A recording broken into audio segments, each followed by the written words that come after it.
বন্ধুরা, আজকে আমার রেসিপি মালপোয়া। এখন ফেস্টিভ্যাল সিজন চলছে, সেজন্য এই রেসিপি প্রেজেন্ট করছি।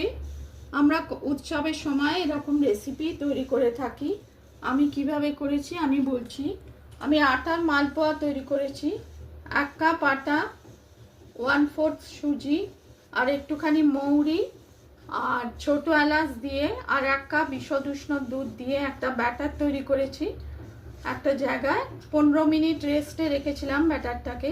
তারপর 15 মিনিট পরে আরেকটু দুধ দিয়ে মিডিয়াম ফ্লেমে ঘিতে, আমি লো টু মিডিয়ামে ফ্লেমে ঘিতে আমি মালপোয়াগুলো একে একে ভেজে, তারপর 3-4 মিনিট চিনি আর ছোট এলাচ আর জল দিয়ে যে রসটা তৈরি করেছিলাম, সেই চিনির রসে 3-4 মিনিট ভিজিয়ে রেখেছিলাম।